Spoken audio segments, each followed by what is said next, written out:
ఈ type of క్వశ్చన్స్ని సింపుల్గా ఎలా సాల్వ్ చేయాలో చెప్తాను. రీల్ని సేవ్ చేసి పెట్టుకోండి, హెల్ప్ అవుతుంది. ఇక్కడ అడిగిన క్వశ్చన్ ఆర్ఆర్బీ ఎన్టీపీసీలో అడగడం జరిగింది. ఇక్కడ చూడండి ఏం అడిగారు, what is the sum of the first 25 odd numbers.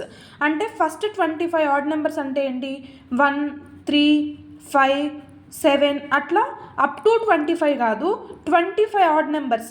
ఇలా 1, 3, 5, 7 అలా 25 కౌంట్ చేసుకుంటూ వెళ్ళి వాటి సమ్ అడిగారు. ఇలా వాటన్నిటిని యాడ్ చేసుకుంటే మనకి ఏమవుతుంది, ఎక్కువ టైం తీసుకుంటుంది. అలా కాకుండా మనకి ఈ ఫార్ములాస్ నేర్చుకున్నామంటే వితిన్ సెకండ్స్లో సాల్వ్ చేయొచ్చు.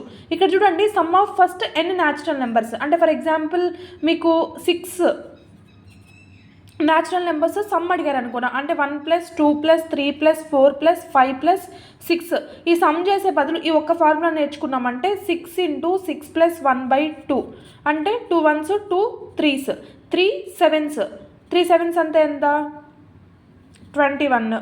అంటే ఇట్లా చేయాలి. ఈ ఫార్ములాస్ యూస్ చేసుకుంటే మనం సింపుల్గా ఇలా సాల్వ్ చేయొచ్చు. అంటే some of first n natural numbers అంటే n × n + 1/2. Some of first n add numbers అంటే n².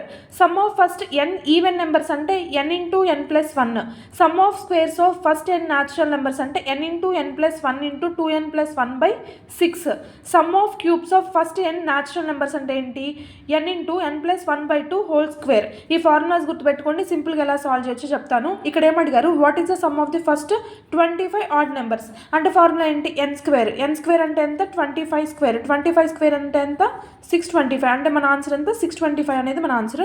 సేమ్ ఇలానే 19 ఆడ్ నెంబర్స్ సమ్ కనుక్కొని ఆన్సర్ని ఫైండ్ అవుట్ చేసి కామెంట్ చేయండి. మీకు ఇంకా మోర్ అప్డేట్స్ కానీ ఎగ్జామ్ రిలేటెడ్ ఇన్ఫర్మేషన్ కానీ ఇలాంటి ఏమన్నా కావాలి అనుకుంటే కనుక రెగ్యులర్ అప్డేట్స్ అనేవి మన వాట్సాప్ ఛానల్లో పోస్ట్ చేయడం జరుగుతుంది. మన ఇన్స్టా పేజ్ బయోలో లింక్ ఇచ్చాను, వెళ్ళి జాయిన్ అవ్వండి.